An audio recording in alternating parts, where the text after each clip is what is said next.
I'm sorry, but GTA Online, it can't be free. Welcome back. Well, after yesterday's WTF moaning video, I thought I'd make something a little bit more balanced. I hope you haven't already given me a thumbs down from the intro. Let's just talk a little bit about this sort of game first.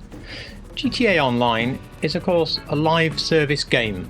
Behind the game there's a massive team of developers, and they're making all our new cars and all our new content, whether we like it, of course, or whether we're not. They're also supporting the game, keeping it running smoothly, and in most cases, of course, doing a good job. I say most cases because PC GTA Online has just been full of modders and hackers forever, and I think it's absolutely appalling that that's never been sorted. It's why I play in invite-only lobbies.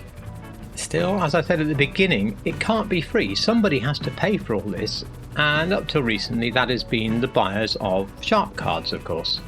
People buy them for a variety of reasons. It could be because they don't have the time to earn the money in the game. Maybe they just don't want to bother to earn the money in the game.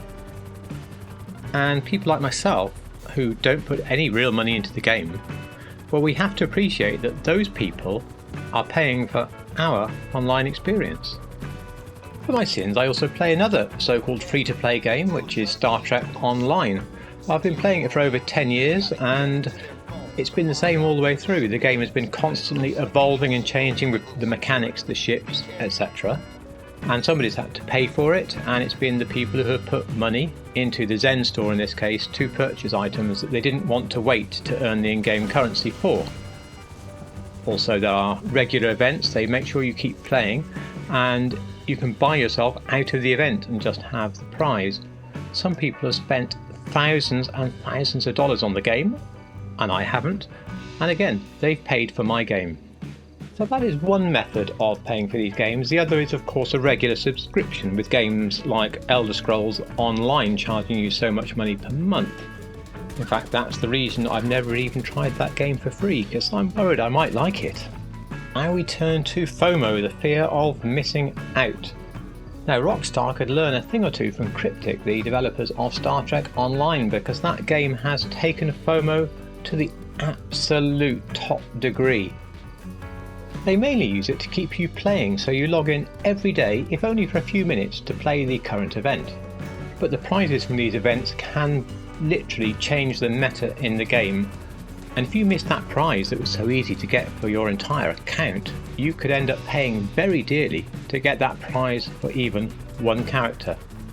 It also makes it incredibly expensive, or just maybe impossible, for new players to properly get into the game because of the wealth of stuff that they haven't got and is hard to get.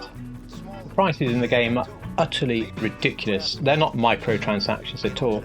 They're absolutely no value for money, and I genuinely believe that game has taken FOMO too far. The pricing structure is ridiculous, and on top of that, the developers have publicly said they're happy for a few whales to spend a ton of money to support everybody else. I don't know, I disagree with it, but there we go. Moving on then to Rockstar. The shark card method has obviously worked for many years as a way of funding the game. I do wonder what has changed so much, whether it's simply more demand from shareholders for more money in the game, or whether, given the current state of the economy around the world, a lot of people are saying, I'm sorry, I can't waste my money on buying a digital car. Whatever the reason, they've fallen now deep into the FOMO. To start with, it was just the withdrawal of a car after a week on sale, with the promise it would come back at some point. And if you notice now, I think all or most of the cars from the previous DLC are now back to buy. I disagreed with it strongly at the time, but when you look at it, looking back a few months, it isn't the end of the world if you can't buy your Weenie Issy Rally and you have to wait a couple of months to get it. Probably doesn't matter too much, because at least you can get it. So Rockstar introduced FOMO and they moved the goalposts, but I don't think they moved those goalposts too far. Until now. They've been trialling GTA Plus for a while with various things that you can get for your $6 a month. I'm going to assume it's perhaps not as successful as they wanted, so they've launched in with the mother of all FOMOs, and of course taken away about a third of the cars, I think it is, from the stores. And not just the rubbish ones or the ones that people didn't want, but some really, truly excellent cars, things that you need to complete your collection. But don't worry, they're not gone. No. Some of them will come back in the Vinewood Car Club and you can get those. If you're a GTA Plus member, of course, and that will cost you your $6 a month. In other words, we're going to make more people GTA Plus members. To keep it seeming fair, of course, other cars, like the GP1 this week, for example, which I strongly to urge you to get if you haven't got one already, are available in the LS Car Meet. So we're going to get this mix of the free-to-play, it'll come back at some point as long as you keep playing and you don't miss it, or the expensive option, you'll have to get it from the Car Club. Now, it was pointed out by Focused on a different video in the comments that, of course, if you're on Expanded and Enhanced, you can buy cars from your friends, and that will be at least one way around this if you happen to play on that platform. I'm not a fan of a lot of the DLC, as I've mentioned before, although I do love the F-35, the Monstrosity, one or two of the vehicles.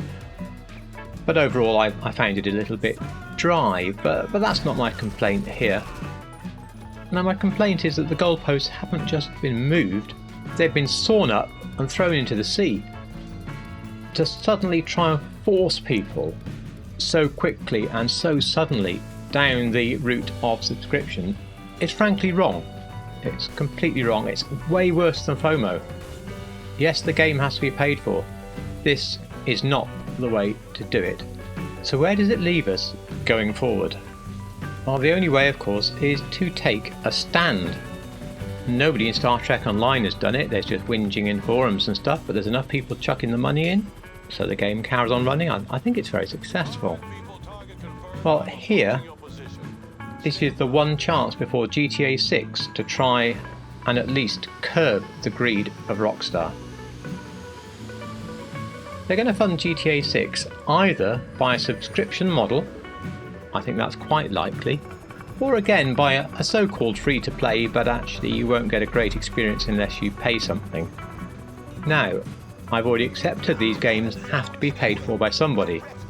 I also get a tremendous amount of fun and satisfaction out of playing this game, and I certainly don't mind paying something, you know, if somebody said you pay £20, $20, €20 a year, every year on the 1st of January to play this game, I'd say that's reasonable. The amount of fun I'm going to have, I don't mind paying that. But when you get to $6, pounds, euros, that works out at $72 per year. That's getting quite extreme now, isn't it? So if we want them to price any subscription to be very, very reasonable, or if we want them to stick to the old model of Shark Cards plus free to play, then we need to take a stand, and the only stand we can take is our wallets. Well, mine's closed already, I can't do much. But if you do buy Shark Cards, I would urge you perhaps to stop buying them. But certainly if you're in GTA Plus, I would really strongly suggest, if you can bear to do it, that you simply dump that for the foreseeable future. Rockstar need to see their income going down from this tactic in order for them to rethink what they're going to do. Maybe they could reintroduce the cars to the game, would be nice. But it's more than just the cars in the game. It's moving forward, it's GTA 6. We need something fair, reasonable and transparent. Voting with our wallets now is the only way to achieve what we want. It's the only way to send a message to Rockstar, to their shareholders. Say, enough is enough. A fair price is a fair price, but don't mess us about. I would really appreciate your thoughts down below, not only whether you agree or disagree with what I've said, but also what you think we should do going forward, and whether you fear for the future of GTA 6. Anything along these lines, I would love to know. This is my second video on the subject. Obviously I can't keep ranting on and on about this, it's not even really my wheelhouse. I mainly deal with real cars in GTA. So I promise that's the last of these videos, although I'd love to continue it in the comments, and it will be back to the more normal content on the next video. The gameplay you probably noticed was the second of the missions in the Avenger. I gave up, I just started shooting everything, so I got no bonus from it. But hey, this was a lot quicker and it's patently doable in under 10 minutes. I'm still not sure that the payoff is worth it, but it wasn't as torturous as the last one. Please hit that thumbs up, it would mean so much to me. And above all, thank you so much for watching.